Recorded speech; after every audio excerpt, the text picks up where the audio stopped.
Hello dear friend, welcome back to my YouTube channel N B class by study में। आज हम पढ़ने वाले हैं मानचित्र।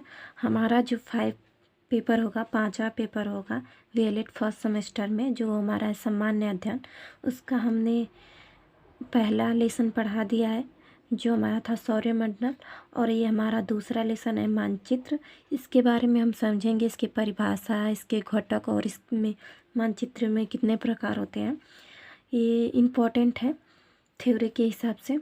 तो आई होप आपको अच्छी लगेगी वीडियो। तो चलिए स्टार्ट करते हैं। जो हमारा मानचित्र है, कुछ मनोवैज्ञानिकों ने मानचित्र को परिभाषित किया है। वो देखिए कौन है।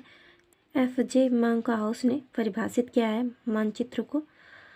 तो चलिए देखते हैं। निश्चित मापनी के अनुसार धरातल के किसी भाग के लक्षण के समतल सतह पर निरूपित ही मानचित्र है। वैसे हमारा फ्रिंच तथा ट्रिवार्थ ने परिभाषित किया है, मानचित्र धरातल के आलेखित निरूपण होते हैं। कहने का मतलब है कि जो चीज़ धरातल पे है उसको हम प्रदर्शित करते हैं एक कागज पे, वही हमारा मानचित्र है। चलिए अब हम देखते हैं मानचित्र के घटक। देखिए मानचित्र के घटक। मानचित्रों के अध्ययन के लिए इनमें 3 मुख्य घटकों का व्यवहारिक ज्ञान आवश्यक है। हम मानचित्र को जब भी मानचित्र हमारे पास हो तो हमें 3 चीज़ की ज़रूरत होती है: दिशा, दूरी, प्रतीक चिन्ह। कुछ चीज़ें ऐसे होती हैं तो वो सड़क या नदियाँ हो सकती हैं। ऐसे प्रतीक चिन्ह उसमें मानचित्र के नीचे दिया होता है जब भी आप मानचित्र खरीदेंगे। और दिशा पता होनी चाहिए, कौन उत्तर, दक्षिण, पूर्व, पश्चिम है, ये सब दिशाएं पता होनी चाहिए। और दूरी कि जब कभी 5 किलोमीटर दिया होता है तो उस मानचित्र पे हमेशा 5 ही लिखेगा। कोई 100 किलोमीटर दिया हो तो 1 लिखेगा।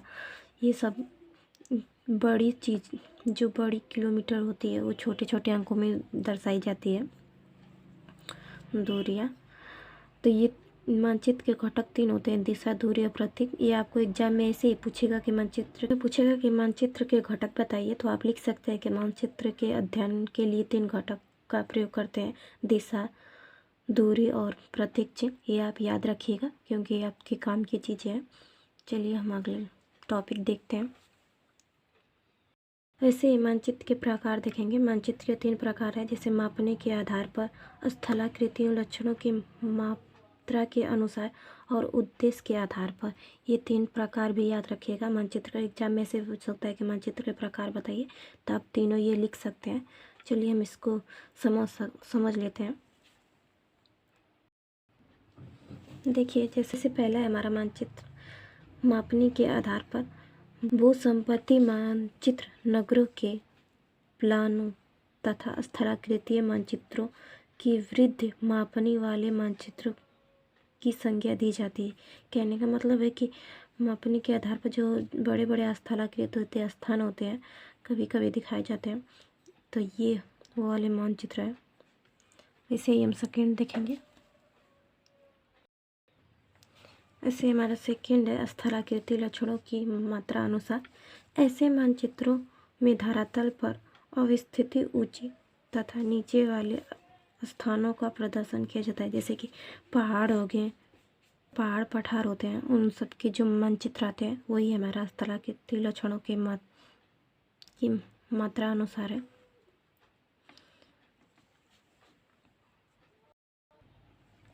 वैसे हमारा तीसरा है उद्देश्य के आधार पर। मानचित्र किसी उद्देश्य से बनाए जाते हैं। मानचित्र की अंत वस्तु या प्रदर्शित तथ्यों को देखकर भली भांति समझा जा सकता है,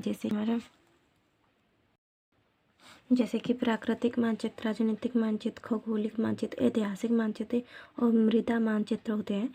वो हम उद्देश्य के आधार पर बनाते हैं। जैसे हमारा राजनीतिक मानचित्र हो गया, वो हमारे पॉलिटिक के हिसाब से होता है कि इधर की चीज़ें इस, जैसे कि हमारा उत्तर प्रदेश, जम्मू कश्मीर, ऐसे सब राज्य बांटे गए हैं, तो ये राजनीतिक के मानचित्र हैं। और ऐतिहासिक हो जाते हैं कि इस राज्य में पहले ये चीज़ें थी, जैसे हम लोग इतिहास में पढ़ते हैं कि यहाँ तक ले हमारा भारत था, हमारा ऐतिहासिक मानचित्र हो गया। आई होप आपको मानचित्र के बारे में सारे टॉपिक क्लियर हो गए होंगे। अगर आपको अच्छी लगे वीडियो तो प्लीज़ सब्सक्राइब करें, जिससे मैं मोटिवेट होगा और आपके लिए वीडियो और अच्छे से प्रोवाइड करें। दिन में 2 बार वीडियो डालें आपके लिए। प्लीज़ आप मेरी वीडियो को सब्सक्राइब करें, शेयर करें अच्छी लगे तो। Thank you for watching my video.